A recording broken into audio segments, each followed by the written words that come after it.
And now, ABC's 2020.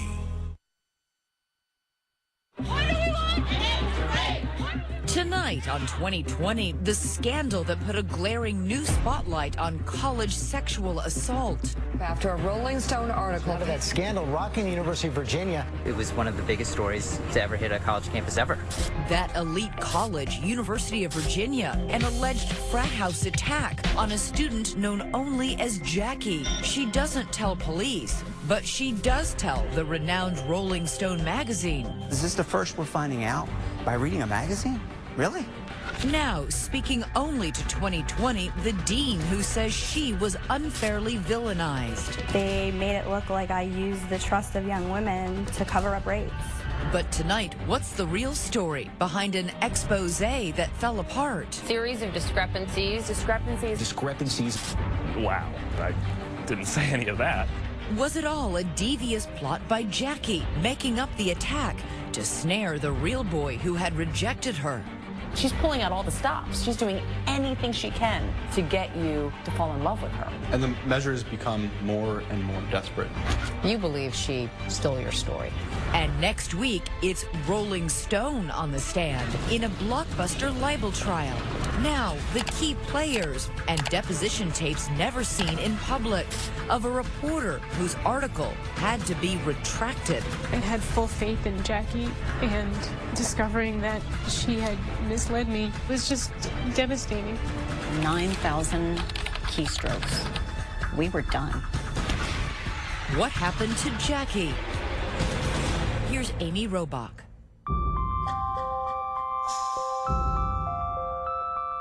Welcome weekend at the University of Virginia, when 20,000 students descend on the small, idyllic southern city of Charlottesville.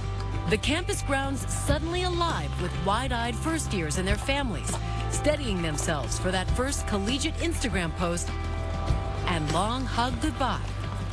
Why did you choose to go to UVA? It's a school that's known for having a really wide range of effective academic programs, and the campus is really nice to boot.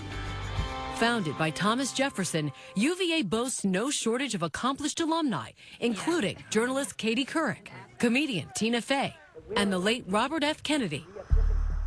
But it has another claim to fame you won't see on display in the rotunda. In the very beginning of our first year, we won the Playboy Top Party School in America award. There is a work hard, play hard culture at UVA that's pretty pervasive.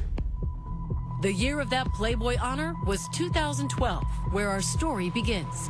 And the main character, a young woman, a freshman we're calling Jackie. By all accounts, her initial weeks are typical, getting to know the grounds in her classes and hanging out in the dorms, where she meets 3 other first-year students, Ryan Duffin, Catherine Hendley, and Alex Stock. Do you remember coming to UVA your freshman year, what it was like? I was pretty much just looking for friends at the beginning, and I met Catherine and I met Ryan, and then through them I met Jackie, and we kind of formed something of a friend group in the first couple weeks. When did you first meet Jackie? I first met Jackie my second day at UVA. A good person to spend time with. We were hanging out a lot in the first few weeks of school, probably every other night at least. Just as quickly as the friendships formed, they say it appeared that Jackie's feelings toward Ryan extended to something more. Did Jackie tell you that she had feelings for your friend Ryan?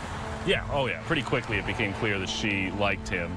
But you weren't interested in her romantically? No, but I didn't want to date her. But it became pretty clear very quickly that she had developed an interest in me. We did go on one date because I figured if you're willing to ask, you should get a chance.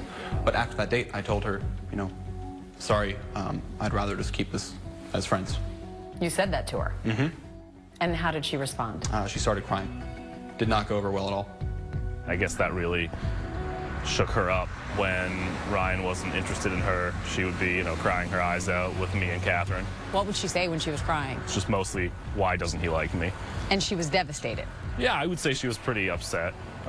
More upset than I think the average person would be on a crush that's lasted a week or two. But soon enough, they say Jackie has a new man in her life, an upperclassman who happens to be a member of one of the school's most prominent fraternities, Phi Kappa Psi. She said that there was somebody in her chemistry class who wanted to go on a date with her. Did she give that person a name? Yes, she said his name was Haven Monahan. Remember that name, Haven Monahan.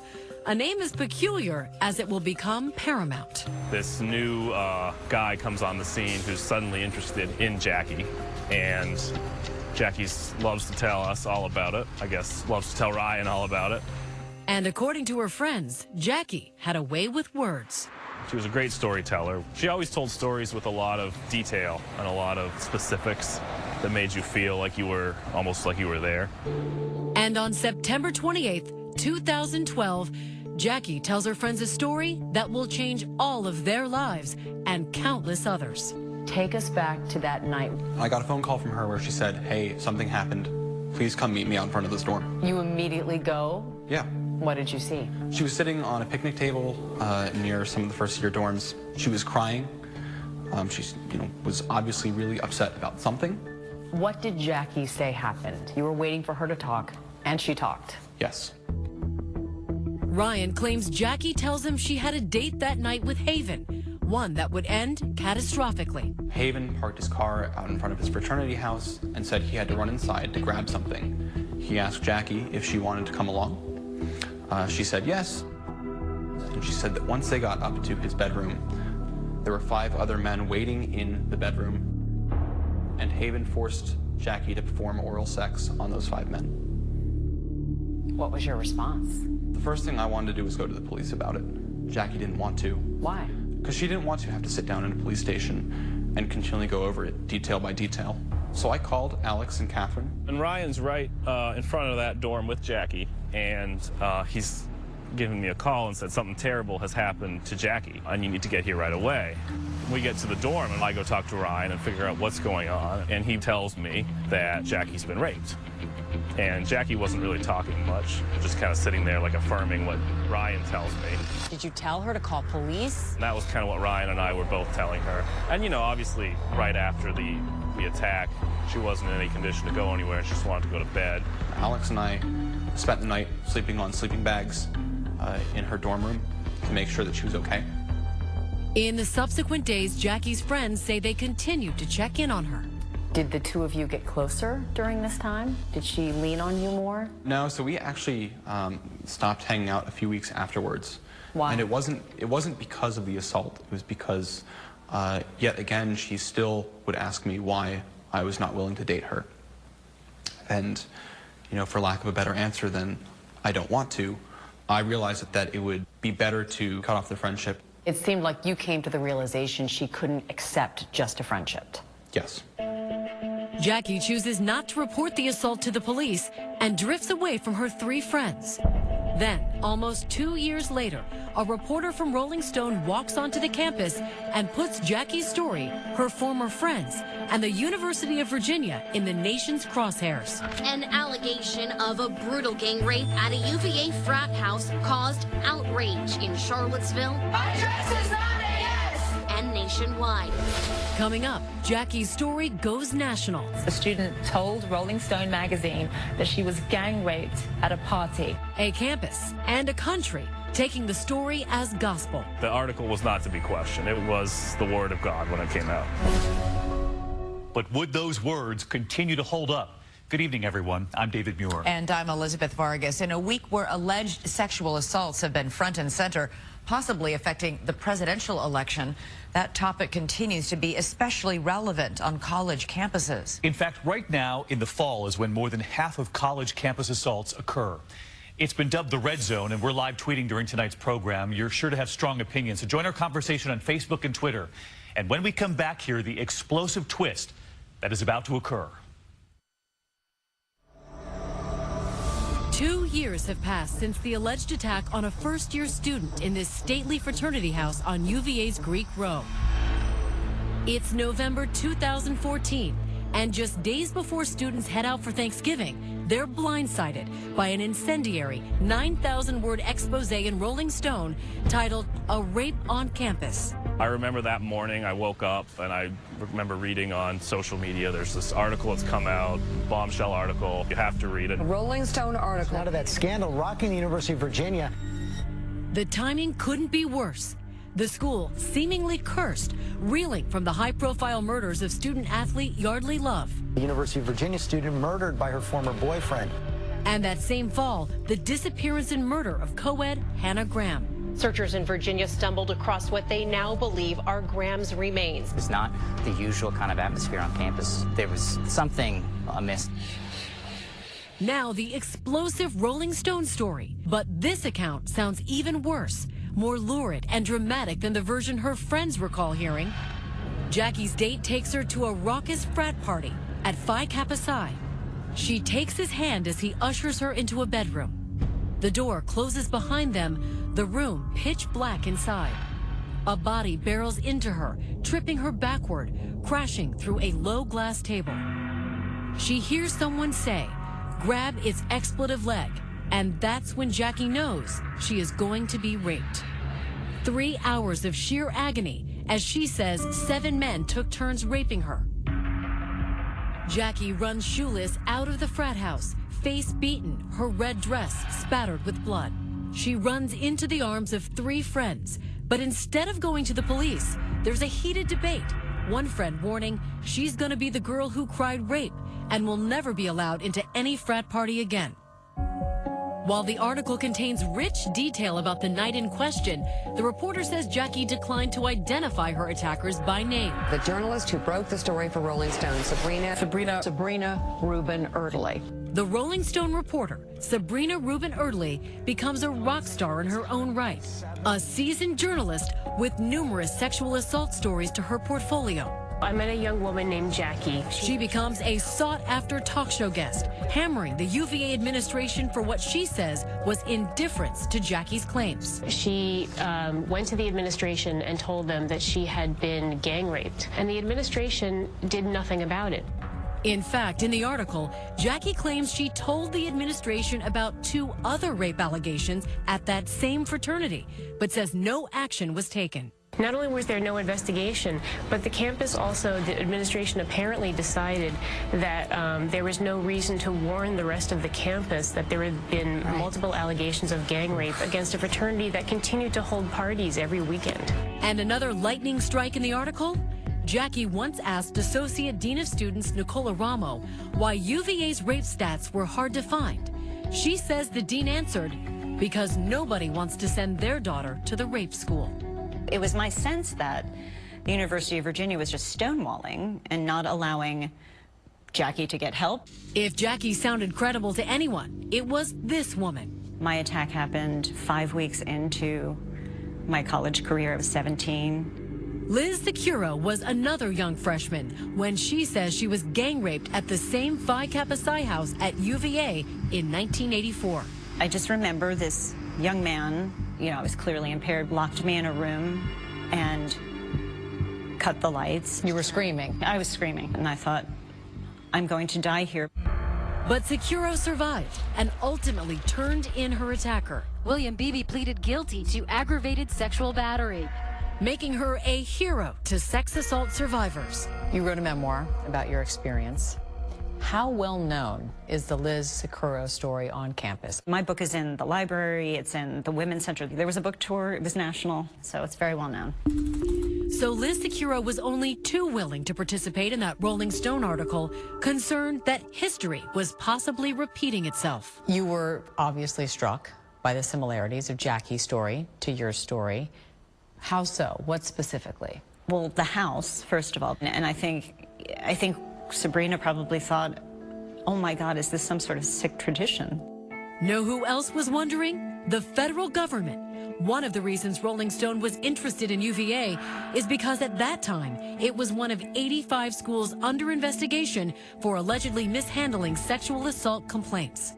UVA was not providing prompt or equitable responses to sexual assault victims who chose to report. When the article comes, there is a torrent of reaction. Shock, not just at Jackie's horrific attack, but also at the way the university handled her case. Dean Eramo, the public face of the scandal, becomes public enemy number 1. As protesters replace partygoers on UVA's Greek Road. What do we want? Phi Kappa Psi house is defaced, a brick thrown through its window. UVA Center for Rape Studies spray painted across its exterior. I Stand With Jackie hashtags trend nationwide. UVA President Teresa Sullivan holds a press conference. We have a problem, and we're going to get after it. Suspending Greek life and calling for Charlottesville police to investigate the heinous crime. It was something I had to struggle with. Did we know this?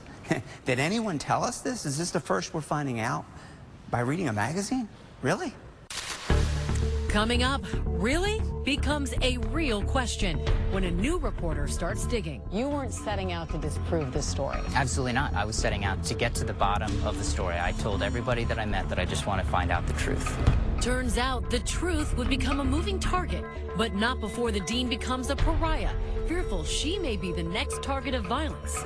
Dear Nicole Eramo, the dean of rape, I hope you don't have a daughter. Our interview with the woman in the eye of the storm. Next.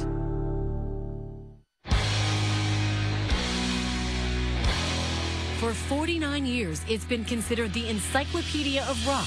But now, the Rolling Stone article about an alleged rape is rocking the very foundation of an elite university.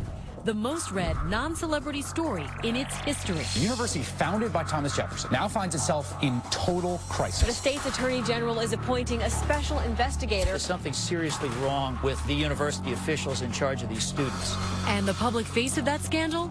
Associate Dean of Students Nicole Eramo, who shared with us just a tame selection of the onslaught of hate mail she received in its wake. Dear Nicole Eramo, the dean of rape, I really hope that an enterprising U.S. attorney finds a way to throw you in prison. God will have his day with you and hold you accountable. You're a despicable human being. Eramo breaking her silence for the first time since the article was published. I just thought, what am I going to do? And that was hard. It was very hard. Hardest perhaps because, according to Eramo, she is not only an employee who loved her students. This is my University of Virginia ring. She's also a proud UVA alum. I'm proud of it. I have 3 degrees from UVA. As the Associate Dean of Students, you were also the chair of UVA's Misconduct Board. The Sexual Misconduct Board, yes. So frontline, dealing with those who claim to have been sexually assaulted on campus, correct? Yes. One of them was Jackie. Jackie came to her about a year after her alleged assault. Yet when Eramo read the account in Rolling Stone, she says it was practically unrecognizable. My heart sunk. It was very different from what I knew of the story, so I was very confused at first. Like, why wouldn't she tell me? You know, why would she provide all this information and not provide it to me and let me help her? So that was kind of my first reaction. Eramo says Jackie's account in the magazine was far more specific, far more violent, and the portrayal of her support of Jackie very misleading. It portrayed her as a callous, indifferent administrator who became a false friend of Jackie in order to coddle her into not reporting her sexual assault beyond the bounds of Dean Eramo's office. The Rolling Stone reporter requested an interview with Eramo, but the school wouldn't allow her to participate. Nevertheless, she's mentioned by name 31 times, and the article includes this photo illustration of her. And as you'll find out, it will become a major point of contention in the story. How would you describe how Rolling Stone portrayed you? They made it look like I used the trust of young women to cover up rapes, and that was so far from anything I would ever do. It was just unbelievable to me. Quote, because nobody wants to send their daughter to the rape school. Did you say that? No. Did she make that up? I can't say. But I know I didn't say it. Would you have ever said anything like that to an alleged victim of sexual assault at the University of Virginia? No. Eramo says despite her issues with the accuracy of the article, her hands were tied due to privacy laws. I can't speak to the specifics of my interactions with students. You couldn't defend yourself? No, there was nothing I could do to speak to what I knew wasn't accurate, and that was really difficult. You were scared? Yeah, I thought I was sure I was going to be fired. I was sure that, and I just didn't know if I could do it, honestly. I mean, I went to work every day and I tried to do it, but I wasn't sure I could do it.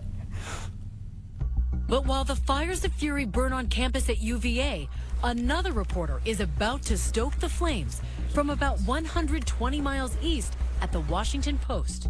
Meet 𝐃𝐨𝐜𝐿 Shapiro. Shapiro works the Post's education beat. I had been in Charlottesville for the better part of 6 weeks covering the Handy Graham disappearance. And a lot of the feeling that I got at the time was, how come we are totally blindsided by this report out of Rolling Stone, a national outlet that has no connection to Charlottesville whatsoever? You thought you had missed something. And I had missed something. It was one of the biggest stories to ever hit a college campus ever. Soon enough, Shapiro is out of the newsroom and back in Charlottesville talking to students. You weren't setting out to disprove this story. Absolutely not. I was setting out to get to the bottom of the story. Shapiro goes right to the source, Jackie herself, and over a coffee, he says she doubles down on the story she told to Rolling Stone. Tell me about your impressions of Jackie when you sat down with her.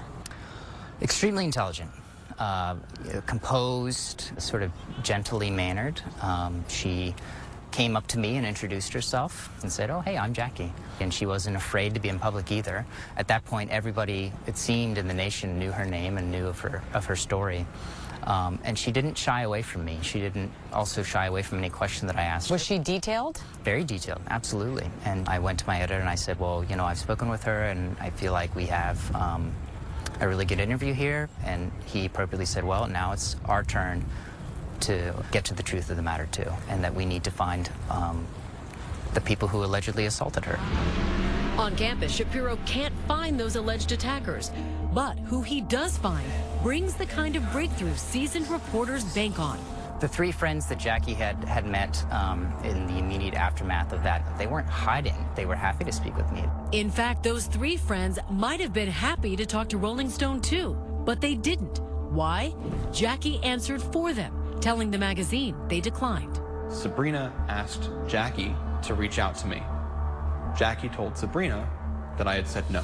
Coming up, when Jackie's friends say yes to interviews, her story starts to crumble and a different one emerges. I think she had a crush on a boy and was trying to get his attention. I think it's as simple as that. And later, remember that mystery man, Haven Monahan.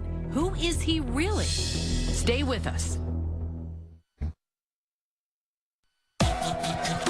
After hours in Charlottesville, frat life back in full swing, but back on campus. Two stories have emerged in the alleged rape of a college co-ed, the one on the record in Rolling Stone, and the one that's just starting to circulate that it's maybe all a lie. Series of discrepancies. The fraternity says no party happened the night in question. There was no social event at the house. During the weekend of September 28th, the accuser said she attended and was raped. Reporter Sabrina Rubin-Erdely gets on the phone with Jackie, asking her again to give her the name of the ringleader of her attack. Jackie gives her one, but wavers on the spelling. It's a red flag for Erdely. After she can't find anyone matching that name and another unsettling call with Jackie, she fires off this ominous email to her editors. The subject line, "Our worst nightmare. Jackie isn't credible. We have to issue a retraction." Within hours, they post an editor's note online acknowledging mistakes in the reporting process. For the first time on this story, the vaunted magazine is backtracking. They turn to the Columbia Journalism School to conduct an independent review. Meanwhile, Columbia University finishing up a review that they're doing on Rolling Stone. But that other reporter, the Washington Post's 𝐃𝐨𝐿 Shapiro, had already begun his own reporting, starting with Jackie's three friends now under the microscope. Their version of her story was very different than the one that appeared in Rolling Stone. Totally different. Those friends? Two of them you met earlier, Alex and Ryan. Named Andy and Randall in the article, they say they were portrayed as cold-hearted when Jackie came to them in crisis. There were all these horrible quotes attributed to me about, you know, quit being a baby and we want to get into a fraternity, so stop whining. And I was thinking I didn't say any of that. That conversation never happened. We wanted her to, go to authorities. Sabrina did reach out to you after the article was published. Yes. Sabrina called me with one question. She wanted to know if Jackie had ever actually asked me to be a part of the initial reporting. She had not. If you had spoken with Rolling Stone before the story was published, what would you have told them? I would have told them the story as I was told it by Jackie, a version of the story inconsistent with what was published in the article. One of those inconsistencies, in the version they heard, there were 5 alleged attackers, not 7, and the ringleader of the assault had a name, Haven Monahan. She named her attacker as Haven Monahan. Yes. Haven Monahan. Remember, he was supposedly Jackie's date the night in question. Ryan says Jackie told him she was nervous about dating an upperclassman, so she asked Ryan to vet him. You had been texting him, trying to find out his character on Jackie's behalf. But in those texts, obtained by 2020, Haven seems frustrated because Jackie is clearly smitten with someone else. Get this, she likes some other first-year guy. She said this kid is smart and funny and worth it. So Haven started speaking pretty quickly about how Jackie was interested in some other guy she knew. They were describing you. Yes. And you knew that immediately? It was pretty clear. Ryan and Haven never actually met in person, so after the alleged attack, he wants to confront him. I ran a search on UVA's student directory to try to find Haven Monahan. No results. From what I could turn up, there was no student at UVA named Haven Monahan. Guess who else figured that out? The Charlottesville police, who now say Jackie isn't cooperating with its investigation. So that was an obstacle for us. Leading Police Chief Tim Longo to make this blockbuster announcement. That act was described was not consistent with the facts and circumstances as they were described in the article in Rolling Stone magazine. I don't believe what was depicted in that article took place. Did something happen? I don't know. So what about that Rolling Stone article? In April 2015, the Columbia Journalism Review weighs in and determines the story was, quote, a journalistic failure that was avoidable. It was the product of failed methodology. 5 months after publication, Rolling Stone takes down its story. Seeking to clear her name and restore her reputation, Dean Nicole Eramo files a $7.85 million lawsuit against Rolling Stone and that reporter, Sabrina Rubin Ertley.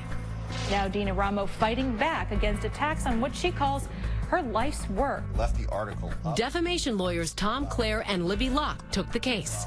What do you hope to gain with this lawsuit? First and foremost, we want the record set straight. As they begin to look carefully at the case, specifically those text messages, they conclude what might be the most incredible twist yet in this sad saga. Haven was Jackie all along. Was there that aha moment when you realized that this was a huge catfishing scheme? I think receiving those text messages from Ryan and reading them back and forth and seeing that there's just no way that this wasn't Jackie. Haven Monahan was, in fact, Jackie. Yes. Jackie was Haven Monahan. Better put. Claire and Locke say they determined that Jackie had created false phone numbers for Haven to make Ryan jealous. And when that didn't work, she upped the ante, creating a fake story about an assault. She's pulling out all the stops. She's doing anything she can to get you to talk to her, to care about her, to fall in love with her. And the measures become more and more desperate as time goes on. So desperate, Ryan says, at one point, Jackie even told him she's suffering from a terminal illness. She said there was a copy of her will on file at Student Health. Jackie told you she was dying. Yes. All concocted, Claire and Locke believe, to win Ryan's heart. Such an intricate and complicated story. All woven by one person. Coming up, the Rolling Stone reporter is before the cameras again, this time under oath. Thank you. And you'll never believe where Jackie may have gotten inspiration for her story. 2020 continues with more of what happened to Jackie. They're the most recognizable 2 notes in all crime drama. But Dean Eramo's defamation lawyers say this scene should ring familiar too. The rape victim in that SVU episode, as she's being attacked, the perpetrators say, Grab her legs, man. Come on, grab her. And that's the same thing that Jackie alleges that she heard one of her attackers say. Libby Locke and Tom Clare say Jackie perpetrated an elaborate hoax. Her story really a series of composites plucked from pop culture. Look at this, a love letter written about Ryan. Ryan's great, actually. I mean, he's smart, he's attractive, he's funny. He's a scaredy cat. If you creep up behind him, he'll jump right out of his skin. They say Jackie lifted it from Dawson Creek. She's great. She's smart. She's beautiful. She's fun. She's a big scaredy cat. If you creep from behind her, she'll jump out of her skin. She seems to have drawn significant components of her story from pop culture. But remember Liz 𝐶𝐭, the survivor of a sexual assault in 1984? She thinks Jackie drew inspiration from at least one nonfiction story, hers. You believe she stole your story? Yeah, absolutely, 100%. Now, in just a few days, Nicole Eramo will go toe-to-toe with a media titan, Rolling Stone. I think that the evidence is very clear that Rolling Stone acted with actual malice and reckless disregard for the truth. Eramo will need to prove Rolling Stone published its article with reckless disregard for the truth. Her lawyers pointing out that the editor's own fact-checkers raised issues before the story went to print. And what do they hold up as the proverbial Exhibit A? That image of the dean that appeared in the article. So this is the original photo of you. And then this is the picture that appeared in Rolling Stone. Yes. What do you see when you see this picture? My husband and I call it the devil picture because I look evil. It looks like I'm completely indifferent to this young woman crying in my office, which is complete mischaracterization of the type of person that I am. Rolling Stone called it a photo illustration, but it turns out even their own fact-checker flagged it, asking, too mean? We don't have to look any further than what the fact checker at Rolling Stone first thought when she saw that illustration. Is this too mean? And that was her initial reaction. 2020 requested an interview with Sabrina Rubin Erdely. She declined. But we have her on tape nevertheless. In this never-before-seen deposition tape from this past spring, we are hearing from Erdely for the first time being questioned under oath by Eramo's lawyers. Ms. Erdely, do you believe that Jackie was actually gang raped, knowing what you know now? I have no way of knowing. Do you have any belief whatsoever as to whether she was or was not gang raped? I couldn't possibly speculate. It never occurred to me that Jackie was fabricating a story. Jackie told you that she was raped by 7 men, isn't that correct? Yes. Did that cause any red flags in your mind? No, I knew prior to publication that Jackie had when she originally talked about her assaults, she had talked about it as being an oral assault by 5 different men. But she had told her, and that's something that she told her roommate, Rachel. But Rachel told me that as Jackie became more comfortable with the details of her assault, she came forward with the truth, which was that it had actually been 7 men and a vaginal assault. She proved to be credible in so many different ways. She was able to furnish me with a lot of different pieces of evidence to back up what she was saying. And here is Erdely's response to why she didn't speak with Ryan Duffin before the article came out. What steps did you take to verify that Mr. Duffin actually wasn't willing to speak with you, other than having Jackie tell you so? Jackie at that point I took her as a very credible source, and I took her at her word that he did not want to speak. But the decision to trust Jackie in the first place is evidently a painful one. Why do these questions upset you? Because it brings me back to the time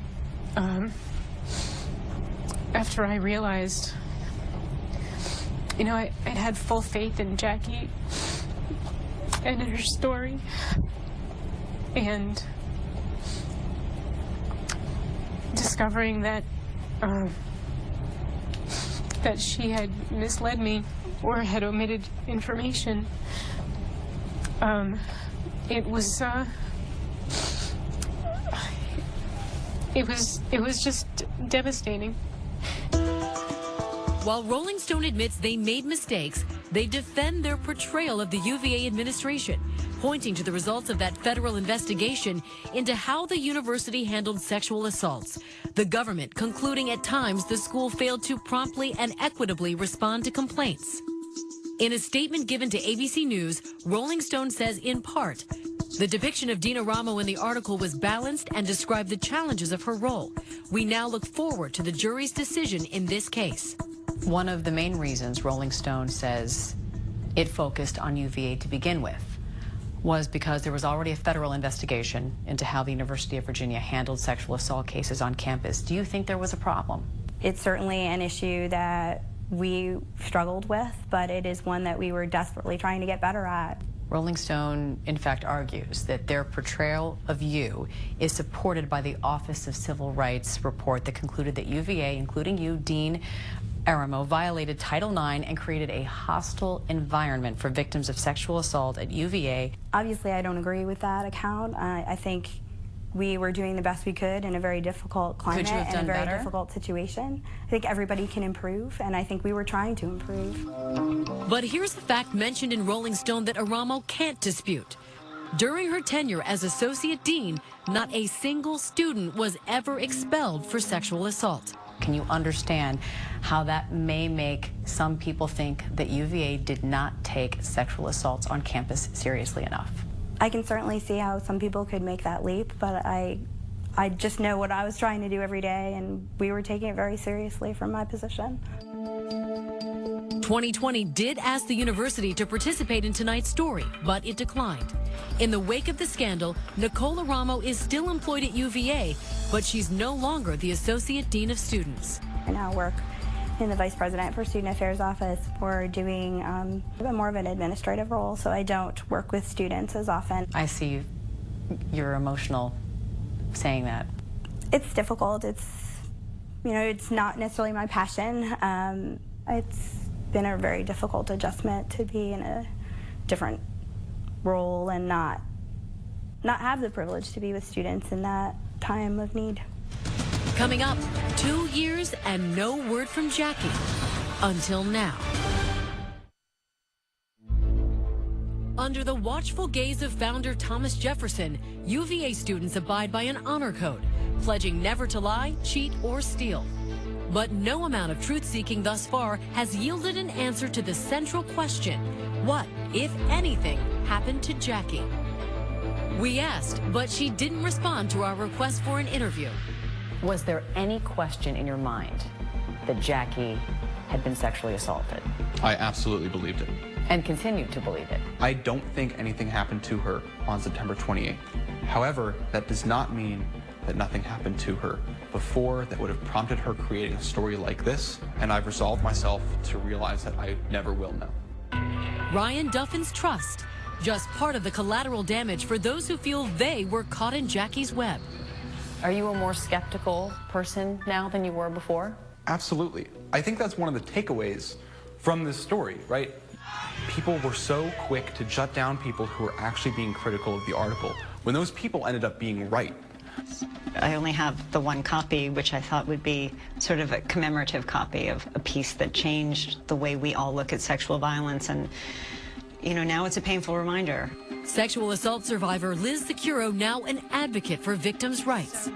There are a lot of people who want to turn this into women lie about rape all the time. Now they just have a much bigger platform. Because false reporting of sexual assault is extremely rare. It's extraordinarily rare. How big of a setback was this to your cause? Here could have been a piece that changed the way Americans look at the epidemic of campus sexual assault, because there is an epidemic of campus sexual assault. And in 9,000 keystrokes, we were done, weren't we? An alarming statistic buried in the fallout: almost 1 in 5 women will be sexually assaulted while in college. Rolling Stone believed the story to be true at the time they published it. And that trial in the civil lawsuit filed by former Dean Nicole Eramo is scheduled to begin this Monday. Expected to testify, the reporter Sabrina Rubin Erdely, and the woman we still know only as Jackie. What is Jackie saying now? We're looking forward to having Jackie on the stand and hearing from her, just like the rest of America. Is there a villain in this story? I don't think so. I think everybody loses. Former Dean Eramo's trial starts this Monday in Charlottesville, Virginia. That UVA fraternity, Phi Kappa Psi, is also suing Rolling Stone. The magazine is contesting that suit. Of course, we'll be continuing to follow this case, and we want to know what you think tonight. What really happened to Jackie? in the end. Let us know on Facebook and on Twitter. And if you or someone you know has been a victim of sexual assault, we do have resources that could help on our website at abcnews.com. I'm Elizabeth Vargas. And I'm David Muir. From all of us here at 2020 and ABC News, thanks for watching tonight. Have a great weekend.